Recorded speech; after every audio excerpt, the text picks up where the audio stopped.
Hi friends, మనం ఈ video ద్వారా వరి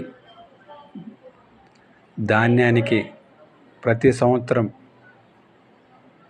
వ్యవసాయ వ్యయాల ధరల కమిషన్ కేంద్ర ప్రభుత్వానికి ఎంత సిఫారసు చేసిందో అది కేంద్ర ప్రభుత్వం ప్రతి సంవత్సరం జూన్లో రిలీజ్ చేస్తూ ఉంటుంది. దానిలో భాగంగా 2014-15 ఆర్థిక సంవత్సరం నుండి ఇప్పటి వరకు ఏ విధంగా మద్దతు ధరలు పెరుగుతూ వచ్చాయో ఈ వీడియో ద్వారా మనం తెలుసుకోబోతున్నాం.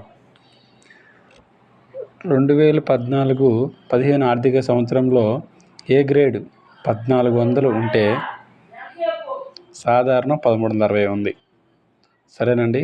మరుసటి సంవత్సరానికి 50 రూపాయలు మాత్రమే పెంచారు. తర్వాత సంవత్సరానికి 60 రూపాయలు మద్దతు ధర పెంచారు. నెక్స్ట్ 17-18 సంవత్సరానికి 80 రూపాయలు పెంచారు. ఇక్కడ చూడండి, 80 రూపాయలు కాస్త 180 రూపాయలు అయింది. ఇది చూడండి, ఈ 2018-19 సంవత్సరం అనేది ఇంకా ఎలక్షన్ జరగబోతుంది అనగా 80 రూపాయలు కాస్త 180 రూపాయలు పెంచారు. అంటే రైతుల యొక్క అభిమానం పొందడానికి బహుశా అయి ఉండొచ్చు. తర్వాత మరుసటి సంవత్సరం చూడండి, 65 రూపాయలు మాత్రమే మద్దతు ధర పెంచారు.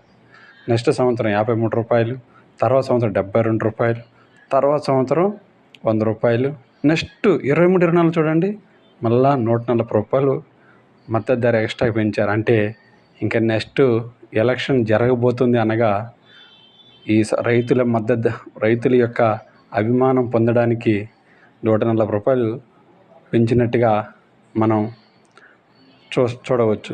మళ్ళా 117 రూపాయలకి రీసెంట్గా ఇదే నెలలో 2024 జూన్ నెలలో పెంచడం జరిగిందండి. ఈ రెండు చూడండి, 180 రూపాయలు, 143 రూపాయలు. ఇవి రెండు ఎలక్షన్ జరగబోయే సంవత్సరానికి ముందు ప్రకటించిన మద్దతు ధరలు. మనం ఈ విధంగా గుర్తుపెట్టుకోగలిగితే ఒక మార్కు రావడానికి అవకాశం ఉన్నది. Thank you friends.